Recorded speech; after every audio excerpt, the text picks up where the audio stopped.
달밤. 이태준. 성북동으로 이사 나와서 한 대여세 되었을까. 그날 밤 나는 보던 신문을 머리맡에 밀어던지고 누워 새삼스럽게 여기도 정말 시골이로군 하였다. 뭐 바깥이 컴컴한 걸 처음 보고 시냇물 소리와 쏴 하는 솔바람 소리를 처음 들어서가 아니라 황수건이라는 사람을 이날 저녁에 처음 보았기 때문이다. 그는 말 몇 마디 사귀지 않아서 곧 못난이란 것이 드러났다. 이 못난이는 성북동의 산들보다 물들보다 조그만 지름길들보다 더 나에게 성북동이 시골이란 느낌을 풍겨주었다. 서울이라고 못난이가 없을 리야 없겠지만 대처에는 못난이들이 거리에 나와 행세를 하지 못하고 시골에선 아무리 못난이라도 마음 놓고 나와 다니는 때문인지 못난이는 시골에만 있는 것처럼 흔히 시골에서 잘 눈에 띈다. 그리고 또 흔히 그는 태고때 사람처럼 그 우둔하면서도 천진스러운 눈을 가지고 자기 동네에 처음 들어서는 손에게 가장 순박한 시골의 정치를 돋워주는 것이다.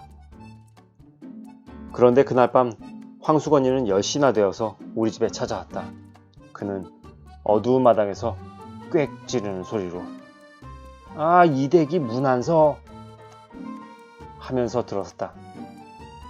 잡담 제하고 큰일이나 난 사람처럼 건넌방 문 앞으로 달려들더니 저 문 안 서대문 거리라나요? 어디선가 나오신 댁입쇼? 한다. 보니 핫비는 안 입었을 때 신문을 들고 온 것이 신문 배달부였다. 그렇소? 신문이요? 아, 그런 걸 사흘이나 저 건넌 쪽에만 가 찾았습죠. 제기 하더니 신문을 방에 들여뜨리며 그런데쇼 왜 이렇게 쬐꼬만 집을 사고 와겠쇼? 아, 내가 알았더라면 이 아래 큰 개화집도 많은 거립쇼 한다.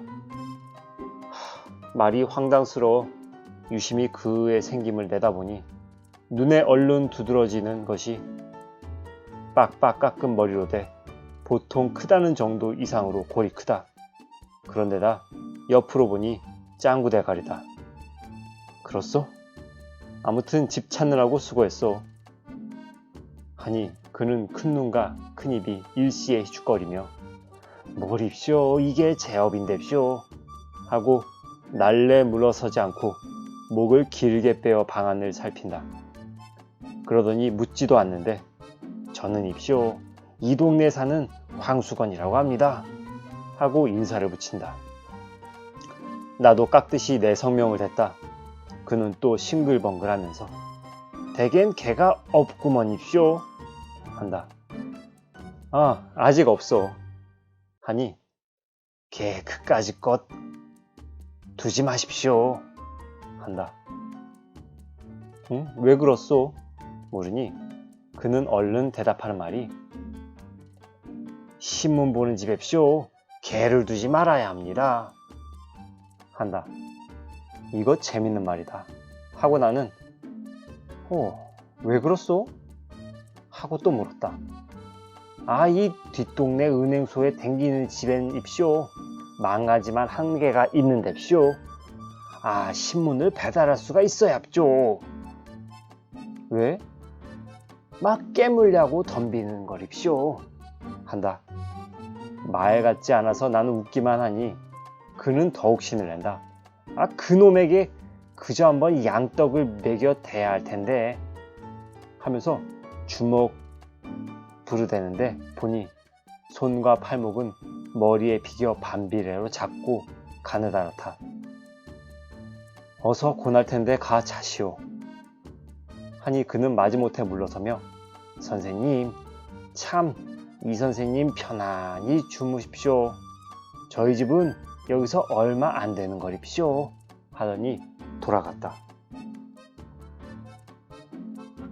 그는 이튿날 저녁 집을 알고 오는데도 9시가 지나서야 신문 배달해 왔습니다 하고 소리를 치며 들어섰다.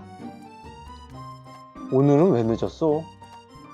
모르니 자연 그렇죠 하고 다른 이야기를 꺼냈다. 자기는 워낙 이 아래에 있는 삼산학교에서 일을 보다 어떤 선생하고 뜻이 덜 맞아 나왔다는 것.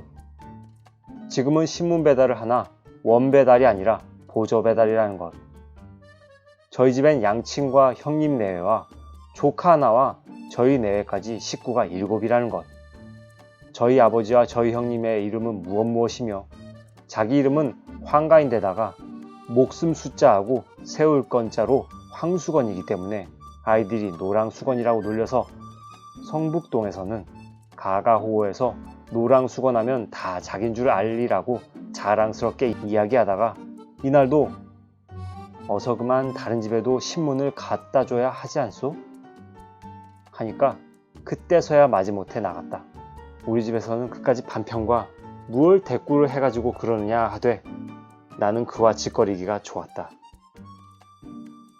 그는 아무것도 아닌 것을 가지고 열심스럽게 이야기하는 것이 좋았고 그와는 아무리 오래 짓거리고 나도 웃음밖에는 남는 것이 없어 기분이 거뜬해지는 것도 좋았다. 그래서 나는 무슨 일을 하는 중만 아니면 한참씩 그의 말을 받아주었다. 어떤 날은 서로 말이 막히기도 했다. 대답이 막히는 것이 아니라 무슨 말을 해야 할까 막혔다. 그러나 그는 늘 나보다 빠르게 이야기거리를 잘 찾아냈다. 5~6월인데도 꿩고기를 잘 먹느냐 고도 묻고 양복은 저고리를 먼저 입느냐 바지를 먼저 입느냐 고도 묻고 소와 말과 싸움을 붙이면 어느 것이 이기겠느냐 는 아무튼 그가 얘기거리를 취재하는 방면은 기상천외로 여간 범위가 넓지 않은 데는 도저히 당할 수가 없었다. 하루는 나는 평생 소원이 무엇이냐고 그에게 물어보았다. 그는 그까짓 것쯤 얼른 대답하기는 누워서 떡 먹기라고 하면서 평생 소원은 자기도 원배달이 한번 되었으면 좋겠다는 것이었다. 남이 혼자 배달하기 힘들어서 한 20부 떼어주는 것을 배달하고 월급이라고 원배달에게서 한 3원 받는 터라 월급을 20여 원을 받고 신문사 옷을 입고 방울을 차고 다니는 원배달이 제일 부럽노라 하였다. 그리고 방울만 차면 자기도 뛰어다니며 빨리 돌 뿐만 아니라 그 은행소에 다니는 집 개도 조금 무서울 것이 없겠노라 하였다. 그래서 나는 그럴 것 없이 아주 신문사 사장쯤 되면 원배달도 바랄 것 없고 그 은행소에 다니는 집 개도 상관할 바 없지 않겠느냐 한즉 그는 둥그레지는 눈알을 한참 굴리며 생각하더니 따는 그렇겠다 고 하면서 자기는 경란이 없어 거기까지는 바랄 생각도 못하였다고 무릎을 치듯 가슴을 쳤다. 그러나 신문사장은 이내 잊어버리고 원배달만 마음에 박혔던 듯 하루는 바깥마당에서부터 뭐라고 떠들어대며 들어왔다. 이 선생님 갭쇼.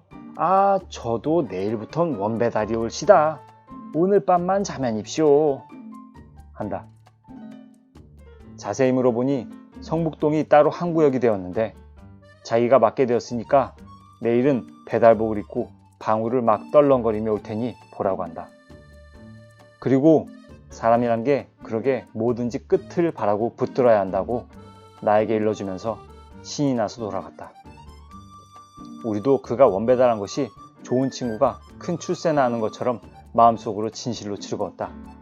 어서 내일 저녁에 그가 배달복을 입고 방울을 차고 와서 쭈럭거리는 것을 보리라 하였다. 그러나 이튿날 그는 오지 않았다.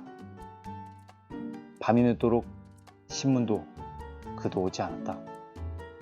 그 다음날도 신문도 그도 오지 않다가 사흘째 되는 날에야 이날은 해도 지기 전인데 방울 소리가 요란스럽게 우리 집으로 뛰어들었다. 어디 보자 하고 나는 방에서 뛰어나갔다. 그러나 웬일일까? 정말 배달복에 방울을 차고 신문을 들고 들어선 사람은 황수건이가 아니라 처음 보는 사람이었다. 왜 전에 사람은 어디 가고 당신이요? 물으니 그는 제가 성북동을 맡았습니다 한다. 그럼 전에 사람은 어디를 맡았소? 하니 그는 픽 웃으며 그까지 반편을 어딜 맡깁니까? 배달부로 쓰려다가 똑똑지가 못하니까 안 쓰고 말았나 봅니다. 한다. 그럼 보조 배달도 떨어졌어? 하니 그럼요, 여기가 따로 한 구역이 된걸요. 하면서 방울을 울리며 나갔다. 이렇게 되었으니 황수건이가 우리 집에 올 길은 없어지고 말았다. 나도 가끔 문 안엔 다니지만 그의 집은 내가 다니는 길 옆은 아닌 듯 길가에서도 잘 보이지 않았다. 나는 가까운 친구를 먼 곳에 보낸 것처럼, 아니 친구가 큰 사업에나 실패하는 것을 보는 것처럼 몸만 나는 섭섭뿐이 아니라 마음이 아프기도 했다. 그 당사자와 함께 세상의 야박함이 원망스럽기도 하였다. 헌데 황수건은 그의 말대로 노랑수건이라면 온 동네에서 유명은 하였다. 노랑수건 하면 누구나 성북동에서 오래 산 사람이면 먼저 웃고 대답하는 것을 나는 차츰 알았다. 내가 잠깐씩 며칠 보기도 그랬거니와 그에겐 우스운 일화도 한두 가지가 아니었다.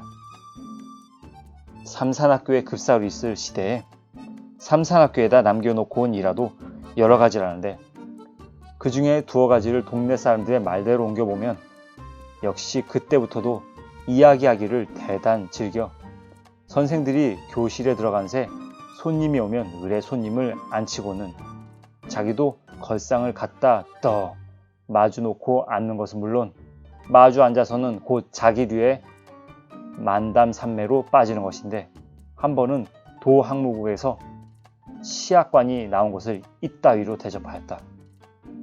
일본말을 못하니까 만담은 할 수 없고 마주 앉아서 자꾸 일본말을 연습하였다. 센세이 오하요 고자이마스카 히 아메가 후리마스 유키가 후리마스카 히 시학관도 인정이라 처음엔 웃었다. 그러나 10번 20번을 되풀이하는 데에는 성이 나고 말았다. 선생들은 아무리 기다려도 종소리가 나지 않으니까 한 선생이 나와보니 종칠 것도 잊어버리고 손님과 마주 앉아서 오하요 유키가 후리마스카 하는 판이었다. 그날 수건이는 선생들에게 단단히 몰리고 다시는 안 그러겠노라고 했으나 그 버릇을 고치지 못하고 그에 쫓겨나오고 만 것이다.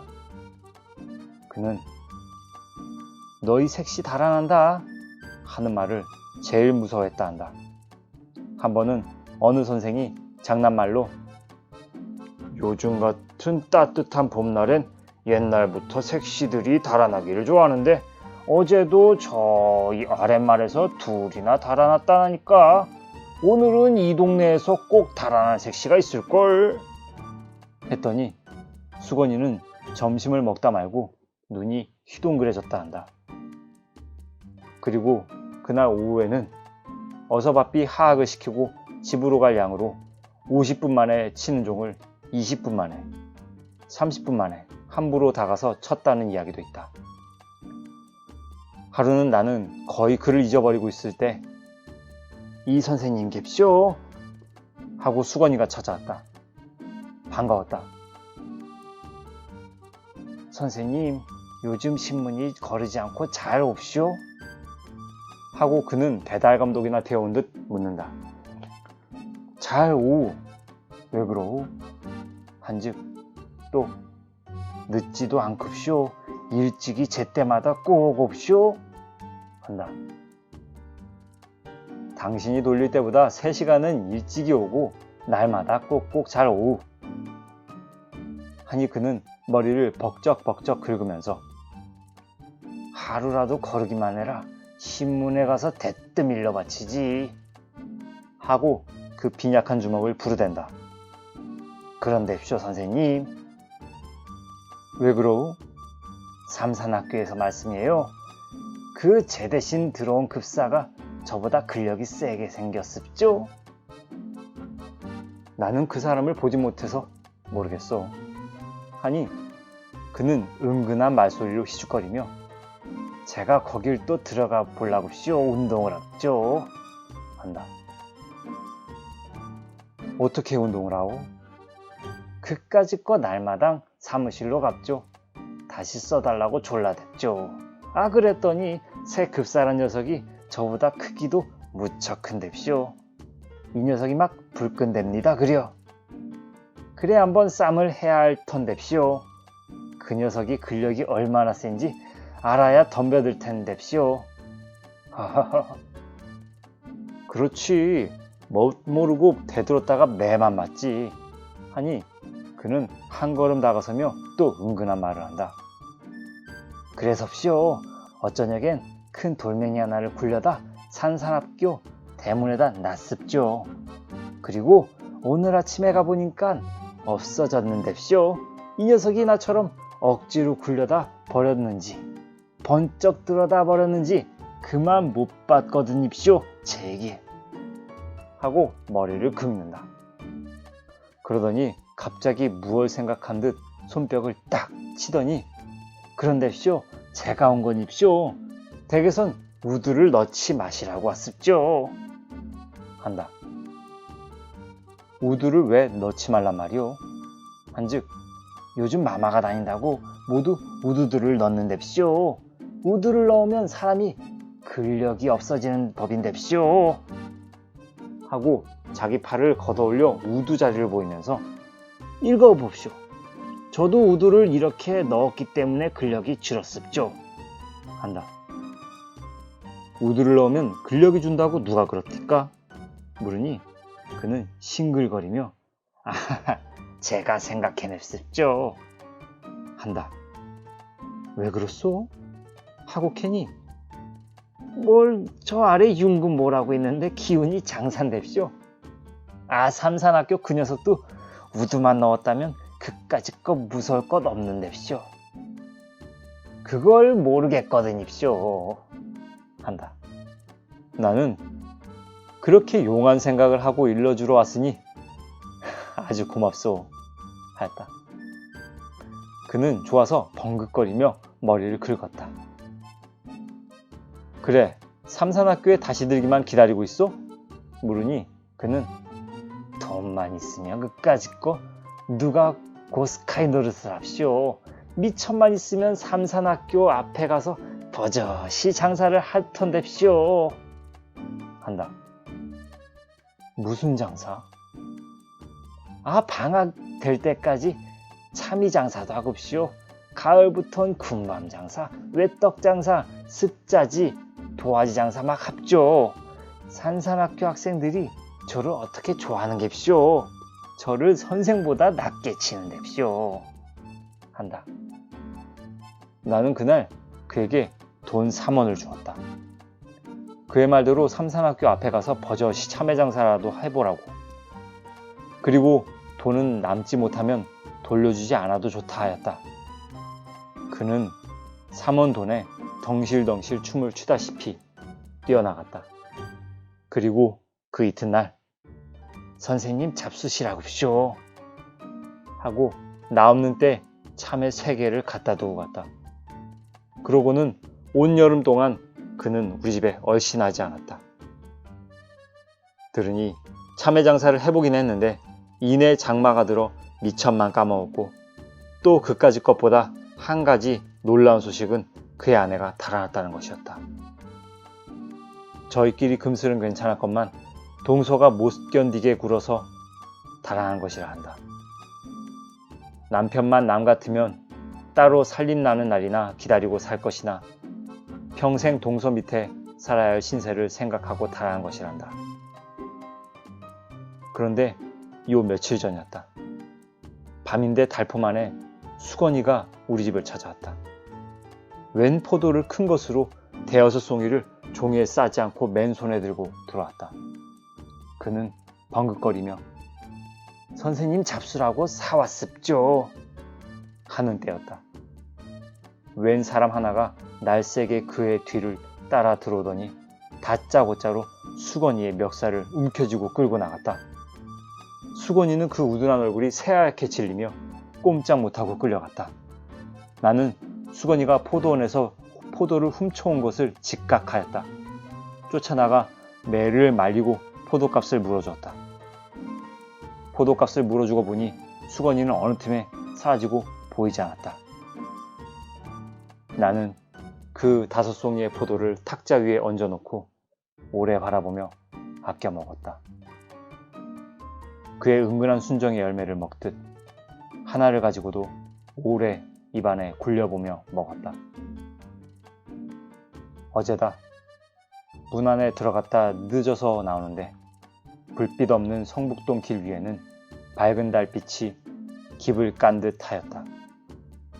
그런데 포도원길을 올라오노라니까 누가 말지도 못한 목청으로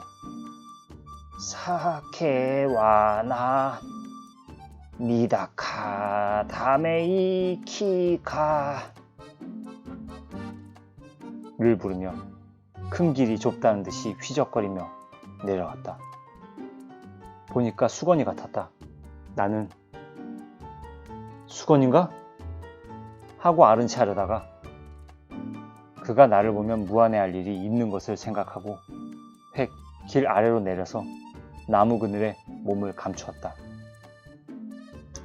그는 길은 보지도 않고 달만 쳐다보며 노래는 이 이상은 외우지도 못하는 듯 첫 줄 한 줄만 되풀이하면서 전에는 본 적이 없었는데 담배를 다 퍽퍽 빨면서 지나갔다. 달밤은 그에게도 유감한 듯 하였다.